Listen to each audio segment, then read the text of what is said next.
this is a very dangerous proposition for us because this whole idea post Manipur, the Manipur conflict happened for whatever reasons it did. We've discussed that.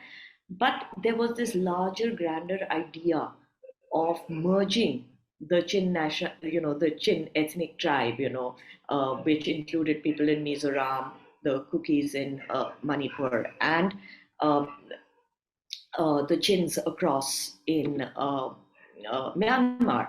Now, if you look at these towns that have been captured, they've been captured right across Mizoram and even across Manipur near Tamu, which is the major trading uh, city. So this logistically, geographically makes it a very, very dangerous situation for us. Larger pop culture, larger movies, academia, news channels, primarily captured by the communists till, let's say, 2014, and now there's a little bit of loosening of that grip, has always painted this picture, and really, like, they've hammered it in our heads that Northeast very different from all of you, different features ethnically, Christian majorities, and of course they'll have aversion to what they use in very derogatory manner, Hindu nationalist government.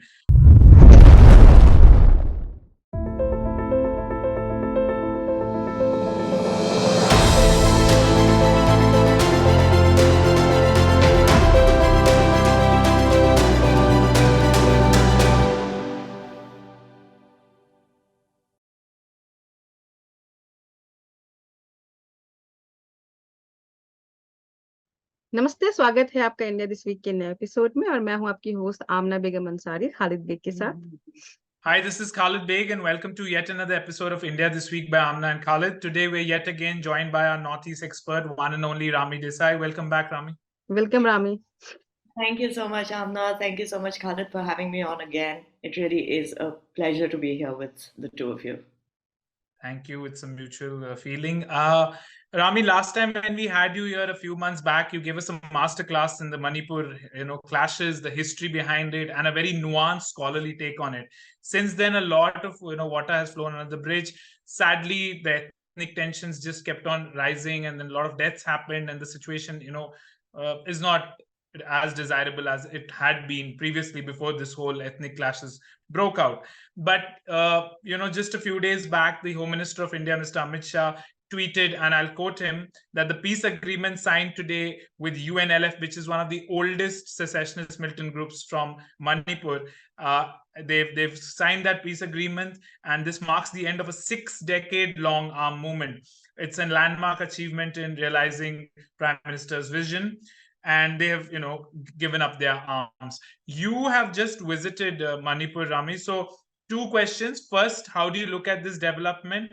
How much of a gain is this for the state of India? Second, how is the situation there? What is the mood on both this warring sides, the Metis and the Cookies? What was your pulse on the ground?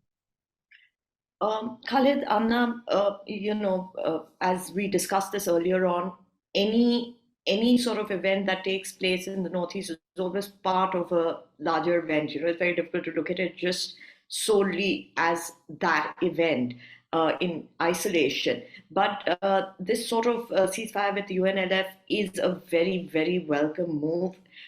We must remember that this has been the focus of this government, is securing our borders, making our porous borders tighter, making sure that there is some sort of agreement within, all these different groups that you have, not just in the Northeast, but across India. Now, UNLF was formed in 1964, and it is one of the oldest insurgent groups in Manipur. It's a Meitei insurgent group. It was started by Samrendra Singh.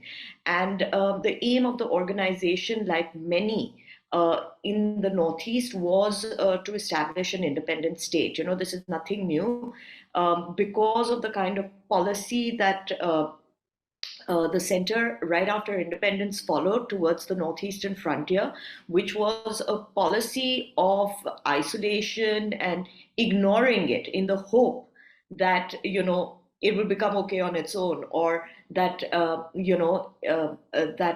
nobody would be interested in this region because it was so complex. They left it as it is. There wasn't any determined effort to intervene or to negotiate or to really understand people's sentiments, where they were coming from, and why there was so much of conflict. It was riddled with insurgent groups, and this, of course, was one of them. Of course, the fact that they've come overboard is a welcome move. There will always be factions, groups that are this old are never single unit groups. There'll always be some defectors, there'll always be some factions. Some might even say that they've refused to surrender their arms, let's say, or they've refused to sign on the fact that they're giving up their hope for a secessionist idea of Manipur. But all of that should be set aside. We should look at it simply from the point of view that this has been a determined effort, not just by the center, but by the state and our intelligence agencies as well. It's not that easy to bring these groups overboard. There has been, and this is evidence of the fact that there has been a 74% reduction in insurgency in the Northeast since 2014.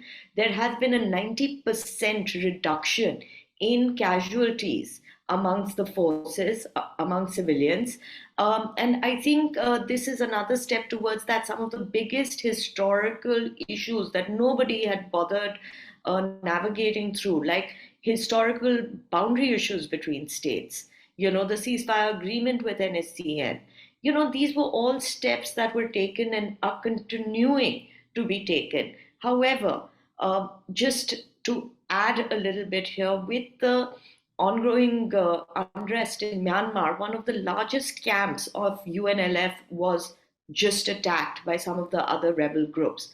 That may have added in this becoming a reality sooner than expected.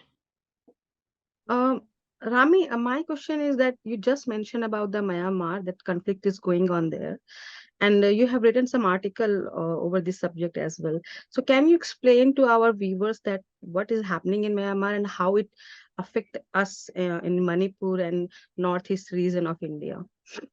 And I'm glad you asked this question. I've been saying that this is a really, really important aspect of whatever we look at in the Northeast. This is it's a major stakeholder in what happens in the region, because we have 1,640 kilometers of porous borders, of highly forested borders, 1,640 kilometers. This is not a border that can be manned. This is not a border that can be fenced. This is not a border that can be plugged in its entirety. Of course, we've started for the first time, unfortunately, before there was a dispensation change in the center in 2014. You'll be surprised to know not an inch of fencing was done in Manipur. The fencing started post 2014, which is incredible, because when you know that you have porous borders, when you know that countries across the borders are not entirely stable, this we would have assumed would have been a priority for the previous governments, knowing that the longest running insurgency in this country, the NSCN, took road routes to China, trained there. If it didn't have this kind of logistical access, weapons used to come from there. Drugs is still a huge business. It comes all through these porous borders. Therefore, geographically, this whatever happens in Myanmar, not just in Myanmar, even in Bangladesh, is very, very important to us and has direct influence on us. Of course, what we are seeing right now unfold in Myanmar is a very, very difficult situation, because the Tatmadaw is challenged for the first time in the history of Myanmar's conflicts. It's being challenged by a unified alliance of insurgent groups. It's called the Three Brotherhood Alliance. This is a very important alliance because it includes some of the major insurgent groups in Myanmar. Now, what has happened, apart from the Three Brotherhood Hood Alliance, which announced their Operation 1027 in October. Therefore, 1027, that's the date that they launched their operation. Um, they found so much of success because it was so planned. It was so well executed. They had so much of backup ammunition, arms, soldiers, that it also got a lot of the other insurgent groups involved. Now we must understand that Naypyidaw has, a foundation of Burmese nationalism, but the other ethnic tribes around don't really believe in that Burmese nationalism because they consider themselves independent tribes. You have the Chins, you have the Arakans, you have many different tribes there, and they think that they are different, and therefore they also want independence. Now, what's essentially happened is it's surrounded the Burmese in the center. Of course, even the military has said that Myanmar is on the verge of breaking up. The acting president right now has made that statement.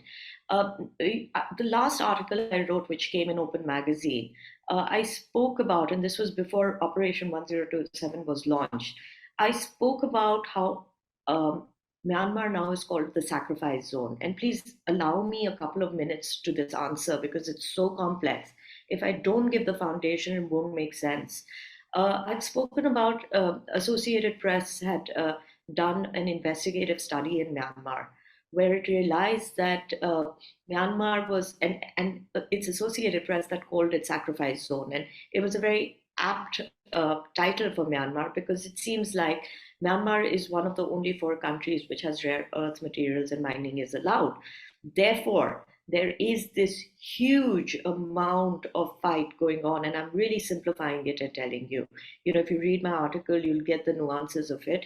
But there's this huge fight going on for these the most critical rare earth minerals that you can find. Now, those are in the states that are across Manipur.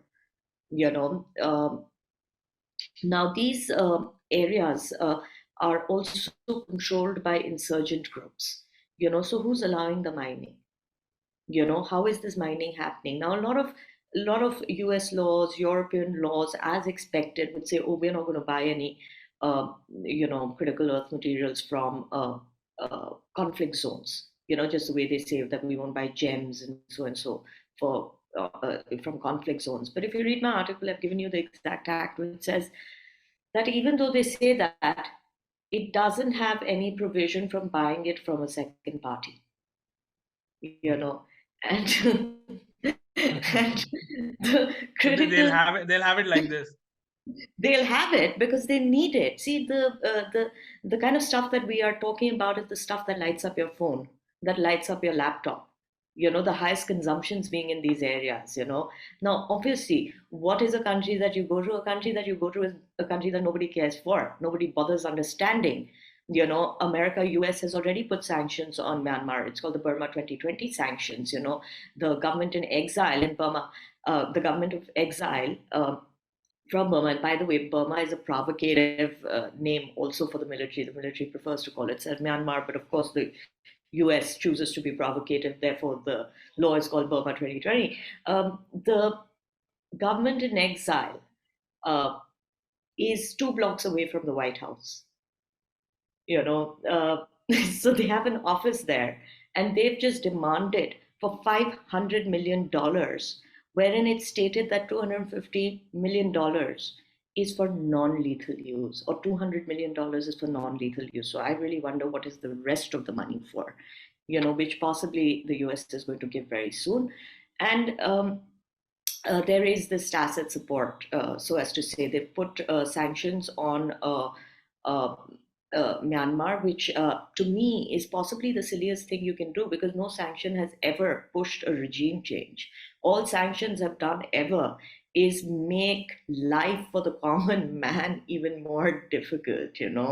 I mean, show me a country where US putting sanctions has brought in democracy. But clearly, this is what they are aiming at.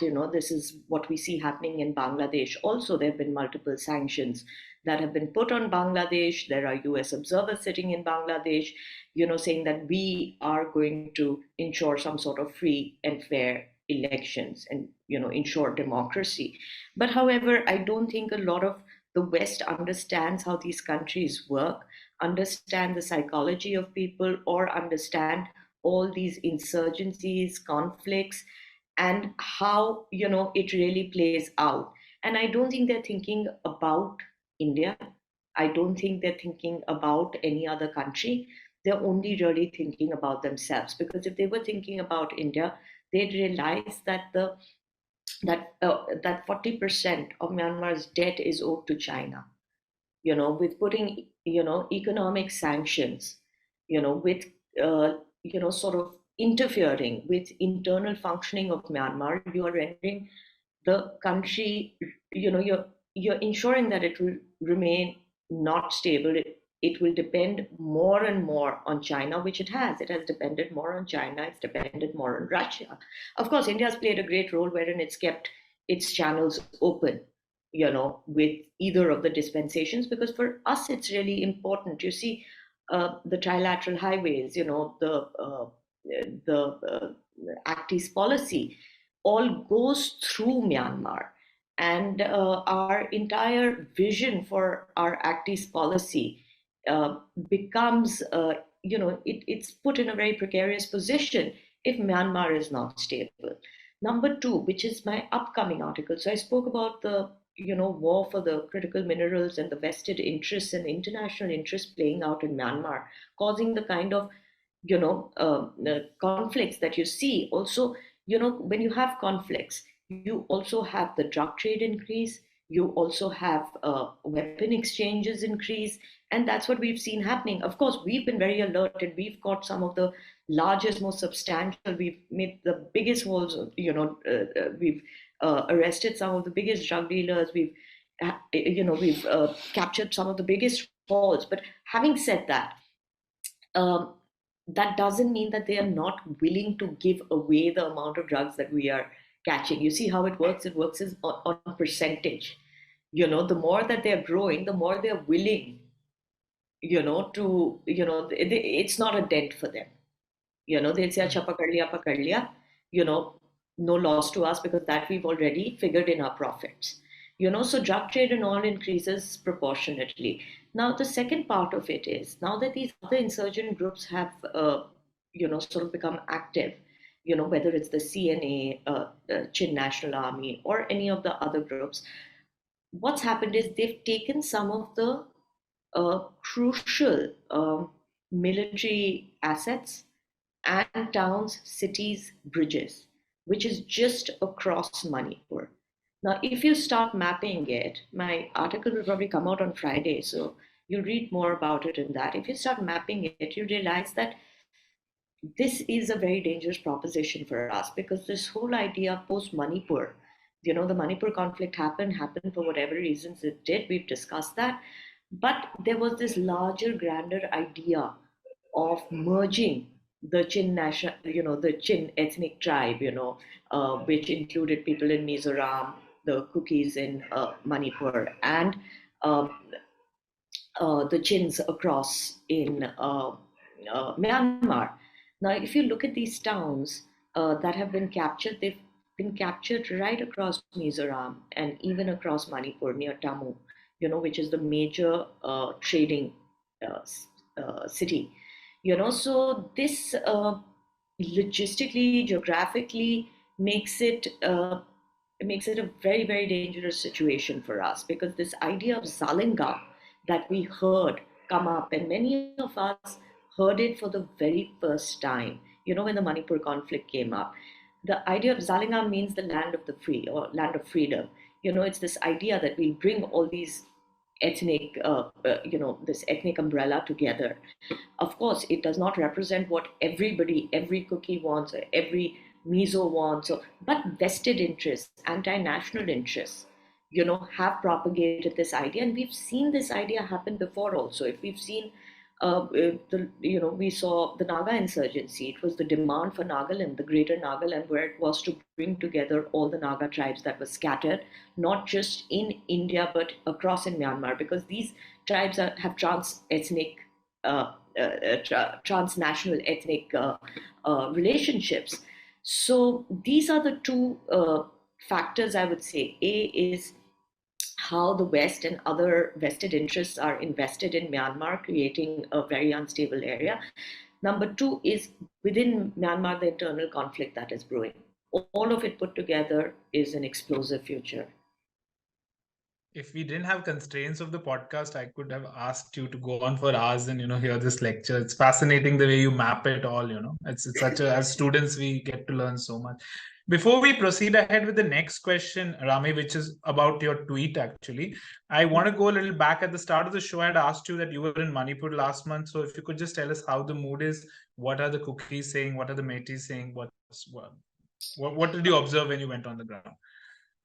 Khalid, Anna, first of all, if you'd have given me, if there was no limit on the podcast, trust me, I would have gone on about it for the next 2 hours, because there's always some detail and I'm always trying to simplify it, and it's never simple enough.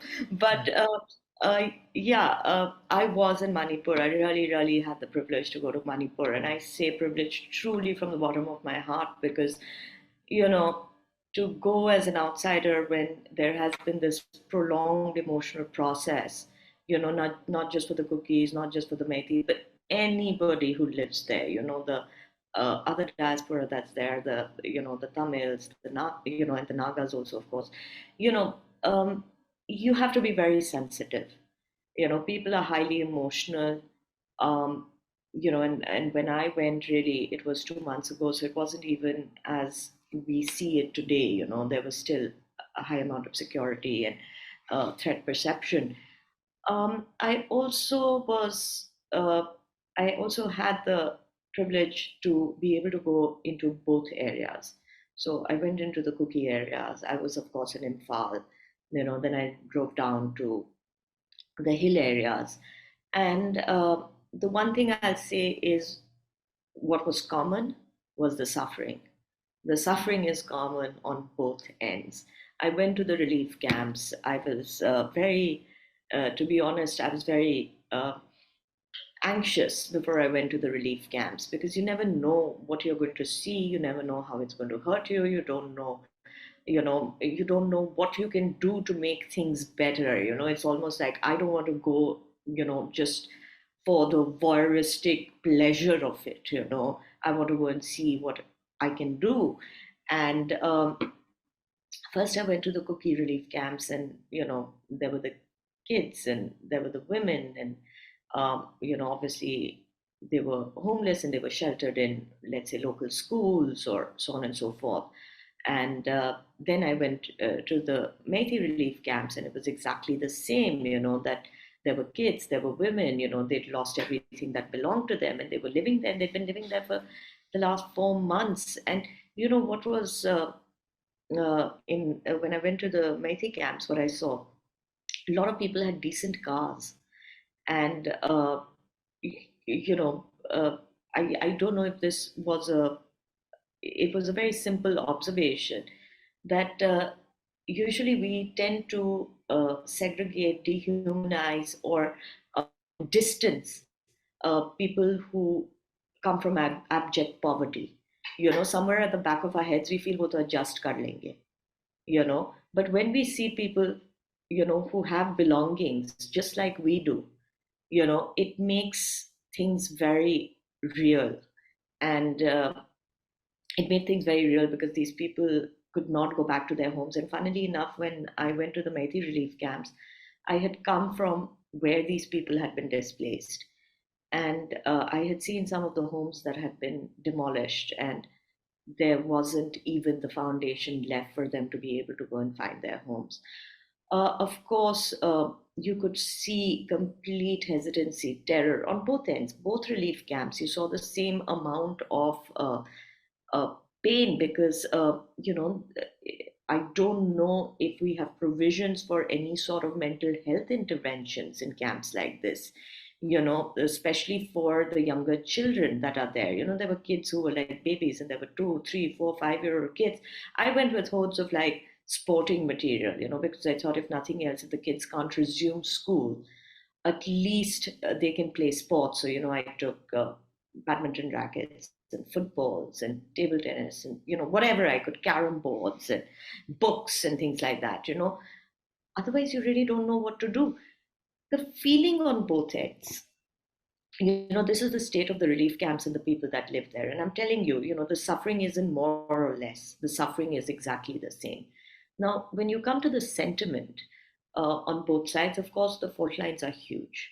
The fault lines are large enough for me to say that I had to go into areas with huge security cover, and I don't belong to either of the communities. Yet, this is how I had to travel, because you don't know who's involved, what is involved, what are people's reactions going to be, who's going to do what. So I went in and I saw many things. I spoke to people. I went to some of the camps. This is no way that any society should live for an extended period of time. This is no way that we should allow it to happen. However, for me to say it is easier said than done, because both sides were very, very emotional. There was little to discuss in terms of dialogue. If there could be intervention, if there could be dialogue, I think a lot of the wounds still need to heal. I do know from both communities there are people who are willing to come on the negotiating table, who want this to end. And I'll tell you something, when you see kids like that and you see their mothers holding them, no mother wants their child to have a future like this, irrespective of the community that they live in. Because this is not, I can tell you that this is not a short term situation in terms of them living in relief camps. This is going to be a while before they can ever go back to anything that is, anywhere close to the semblance of a home that they've lost. So therefore, there are people now, these voices are hard to come by, because there's also this community pressure, you know, that if you say, ki, chalo theek hai, we'll give up this idea, we are willing to come on the negotiating table, somehow you look less loyal, somehow you look less committed to the cause, and I think that pressure exists, and that is very sad. Um, of course, there's some sort of demand from the cookie side of um, wanting union territory status, or wanting some amount of separate administration. And I've said this from the beginning. If they already have autonomous district councils, hill councils, maybe more autonomy given to them, or maybe financial powers being given to them, that, would maybe help the cause. But it seems like now the situation or what they want is beyond that. The general feeling I got is that's not what they want, any longer. And to me, that's very, very sad, because your options are not options that you're going to get. You know, India works in a certain way. For us, the national integrity, the territorial integrity of this country is foremost. And therefore, I find that their asks are not really easy asks for anybody to give or succumb to or agree to. Therefore, a mid path has to be found. Um, I went to Imphal.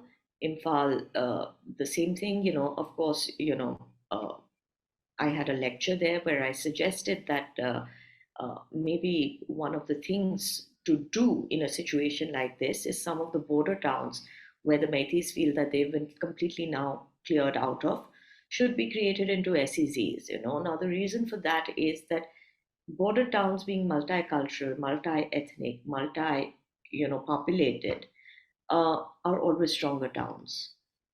So this could be a step that we could start looking towards, like More, which is right at the border of Manipur and is the doorway to our Act East policy, could be labeled a special economic zone, apart from Behang and many other areas that one could identify, and let development, let better economy come in, let trade come in, let businesses start again. And I think that's the only way we'll find some sort of normalcy. Right now, as it is, you've had a prolonged, 4 or 5 months of really intense like conflict, and which hasn't completely finished till now. But that's affected people's businesses and livelihoods, and that's something that nobody can compensate for. And if the people of Manipur really want to get ahead of this conflict, I think the way to do that is to bring stability, to bring multiculturalism, and to bring some amount of business back in. Thank you for that, Rami. Amna, you have a question, or should I Yeah, proceed I on? have a question, and also I have an observation that Rami is trying to explain the situation in a very simplified way. Still, we see how much complex it is and how many things you have to learn to understand the situation. And then we see on the Twitter people making it into some extreme divide about religion or ethnicity, and simplified and generalized way too much. And sticking to it is kind of then feel like a misinformation. So, yeah, Absolutely. yeah, You're absolutely right. That is one of the things that I've appealed over and over again to people. Even when I gave my lecture at Manipur University, I pointed out something. I pointed out that there are hundreds of people that contact me daily on the Manipur issue in terms of civilians from Manipur. And some are from the Kuki side, some are from the Meitei tribe. One of the things that I've realized is that a lot of people don't watch end to end of what you're saying. So they maybe take the highlights, maybe they take the keywords, maybe they go by what they've heard, Chinese whispers, but they don't watch end to end. So as a result, that propels hate. Because Chinese whispers has a way of taking on its own form. And I saw this happen in Manipur, that we are not even we are not even dedicated to the issues that we want to be involved in. This sort of intellectual fraudulence to me is flabbergasting, because your communities are involved. For you, this should be the primary thing, that you should know exactly what anybody is saying.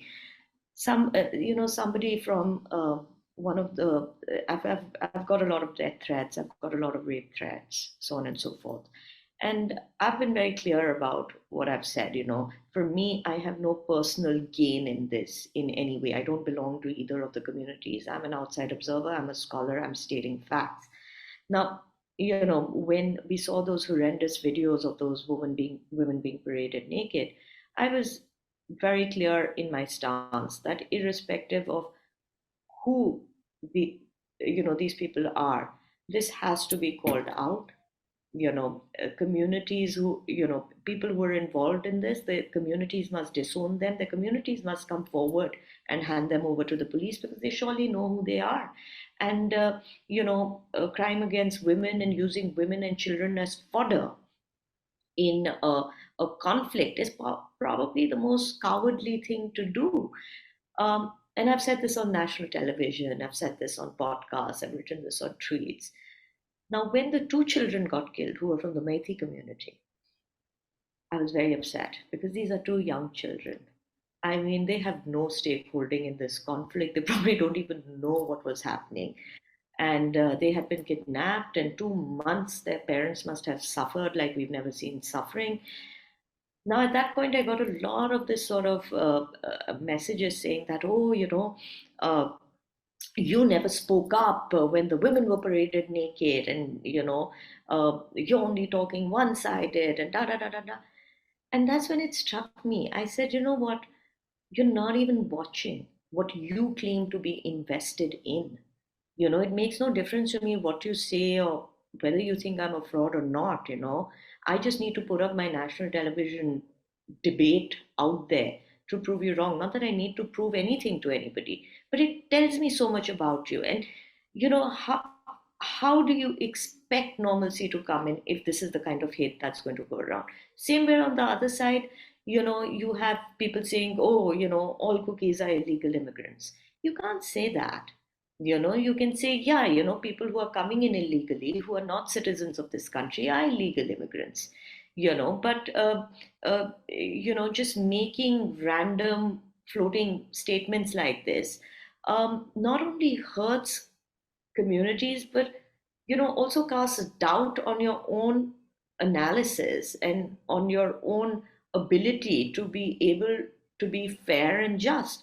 So there are obviously maybe immature people, maybe it's not even vested interest, maybe it's just immaturity, wherein young bloods feel that raging is the way to go.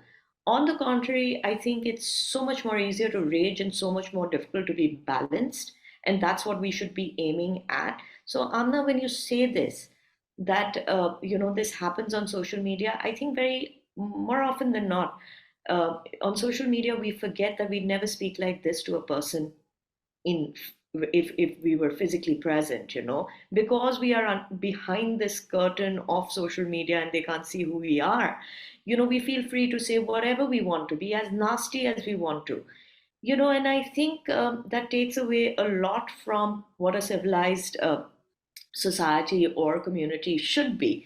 And that is one of the most dangerous things. Half the time, what the agencies in Manipur, in Delhi are doing is trying to shut down rumor mongering on social media, because one little trigger at this point can cause havoc.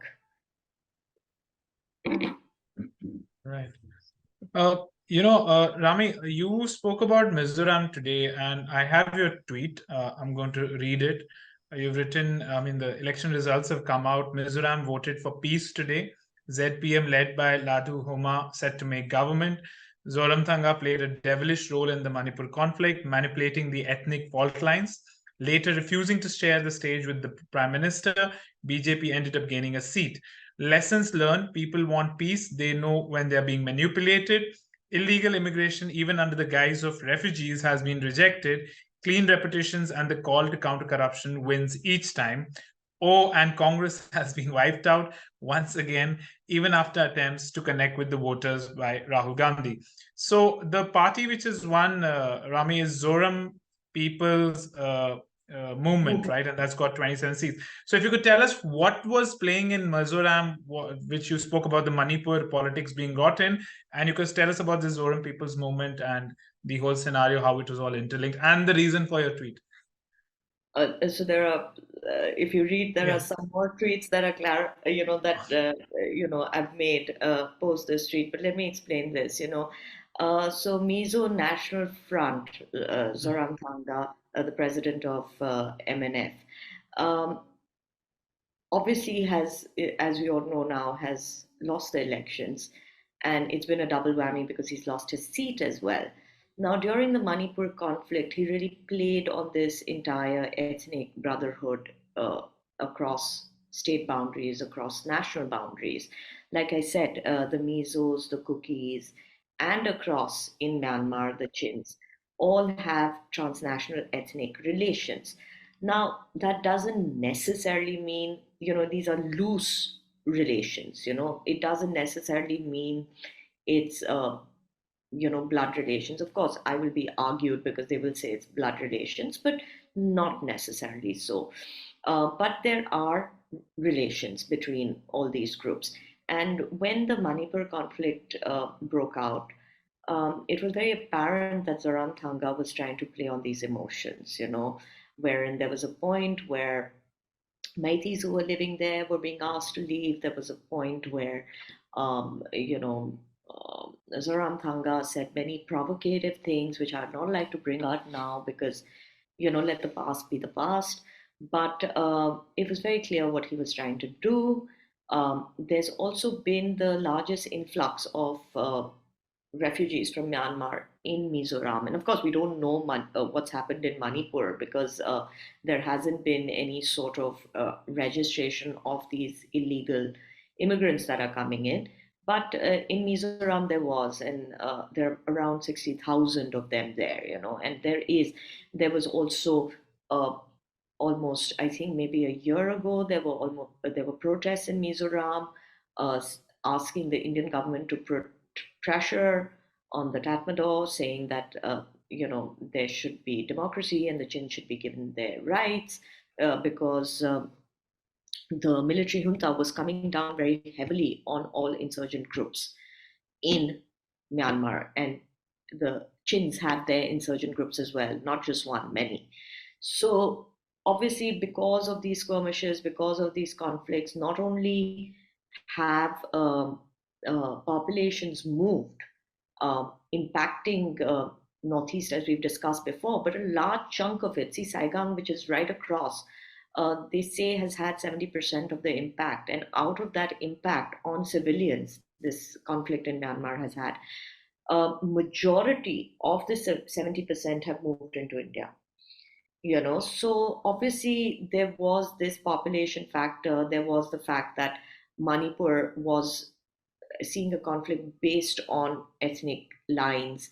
Zoram Thanga thought he could manipulate that, and he played on those emotions. And his entire campaign was based on that. Now, of course, he's lost his seat as well as the elections, and come and said that, look, it was anti incumbency. That was the main factor of his party's debacle in the state assembly polls. But that was, in my opinion, not the only reason. We've seen anti-incumbency. I'm not comparing Madhya Pradesh to Mizoram, but you can. Madhya Pradesh, if you'd seen 3 months ago, everybody was saying, oh, anti-incumbency, BJP doesn't stand a chance, da da da da da. In 3 months, sentiments were changed, and sentiments were changed to one of the most stellar victories that I have ever seen. Zoram Thanga's trump card in the last 3 months to counter his anti-incumbency was, playing on ethnic lines. So, if that was such a huge pull, and I'm sure it is an emotional pull, it would be just the way you have, for me, Hindus in Bangladesh, is a pull for me, and I worry about them. So, of course, there will be that emotion, but this has proven that that's not the only emotion that works. Now, on the other hand, you have this new party, right? You have ZPM, and ZPM is not an old party at all, and it's come in and it's sweep the elections, and it did not. Now see, these are the nuances here. Now what's happened is, it's not as if they haven't played the ethnic card. They haven't played it. They've made statements. Their trump card was development, to be corruption free, and to give people stability. So their entire campaign was based on that. It was not based on oh look, we are going to take more refugees in because that's our transnational ethnic ties. Oh look what the BJP did in Manipur. There was none of this blame game, and therefore I think that is what won. Now, having said that, Lal Doma has also said earlier on that we're blood brothers. There's a blood connection, right? Again, talking about ethnic lines. Now, he may have said that, but when you're in power and you've come on the promise of development, you've come on the promise of making a state that is, and we know this, that has immense amount of corruption. You see the entire drug trade, wherein it used to be routed via Manipur, has now started being routed via Mizoram. Who does that affect? That affects the youth population. And Mizoram has a very large youth population. So this, the mothers, the fathers, the youth themselves, they want a better future for themselves. They don't want to keep beating the old drum about, ethnic divides, ethnic unity, all that.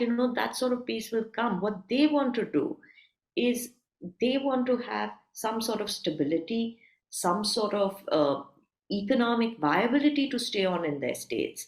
See, in Manipur also, if you look at it, for the last 7 years, people had started going back because militancy had ended, and people found enough stability to start businesses of their own, to become entrepreneurs. We lost that this year, and it's going to take us a long time to regain that. What population wants to live away from the states that they belong to? Nobody wants to, and that's what we've seen happen from the Northeast, not just in Mizoram, not just in Nagaland, not just in Manipur, but across.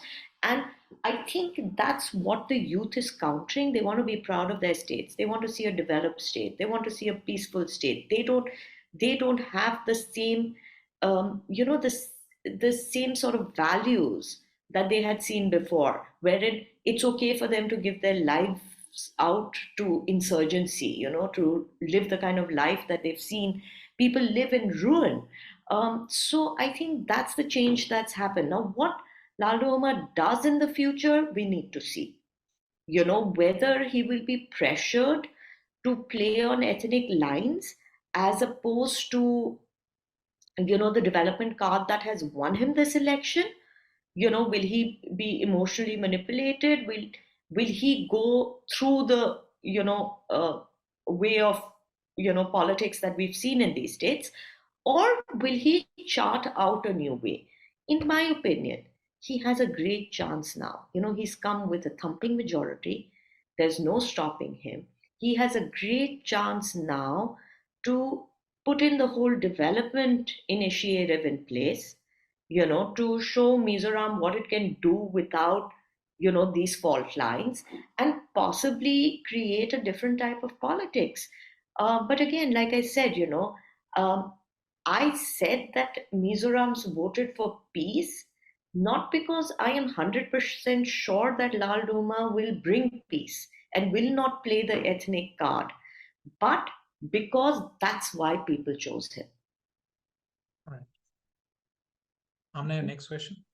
Yeah, I was just thinking this podcast is going to be very long. So, my next question is that due to the tragic ethnic clashes in Manipur, there also seems to be news of tension between militant group in Nagaland. So, why is that so, Rashmi? Can you explain to our viewers? Rami. Everybody. Rami. Yeah, Sorry. it's really funny, because it's like Rami is the easier name, Yeah, I keep but mixing it. But Rashmi is the common, it's the Rahul of the female version. Like Yeah. call him Rahul. yeah. So, Amna, I wouldn't really call it like, I know the news report that you're indicating to. I think, if I'm not It was in the mistaken, Hindu. it had come in the Hindu.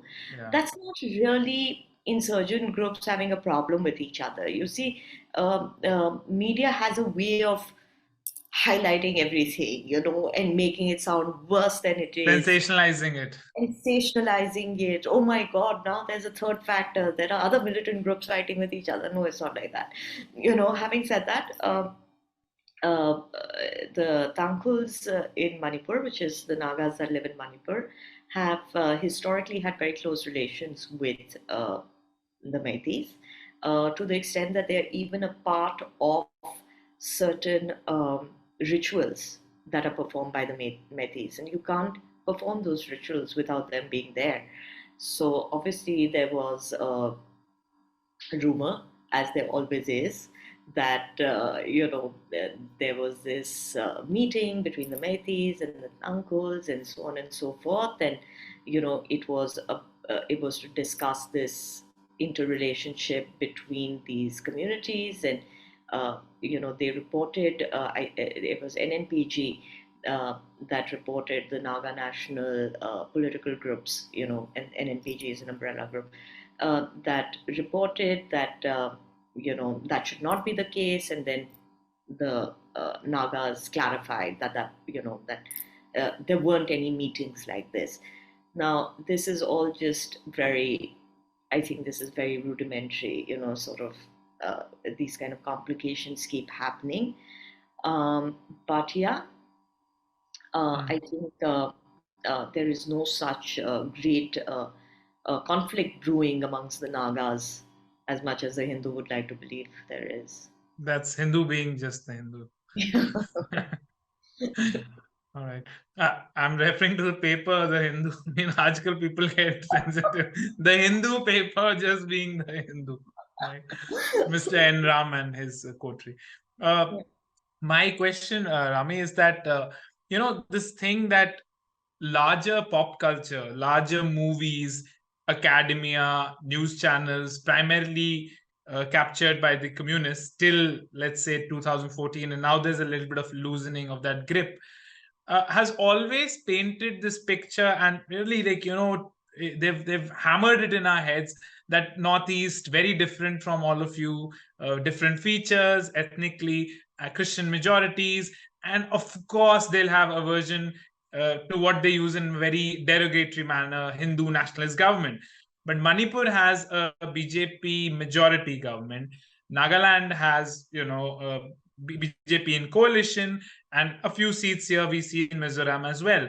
That, Rami, for me has been the biggest takeaway, how it breaks down all these things that have been subconsciously embedded, because it shows to you that even somewhere where I had internalized it, that of course these are not regions where the average person will, in a Christian majority, give a substantial amount of votes, like in Nagaland to BJP, a complete majority in Manipur, and a few seats in Mizoram. I want to know how brainwashed have we been into believing that these are areas where this party will not. I mean, they won't even touch this party. Khalid, give me just 5 hours more. I'll wrap this answer up.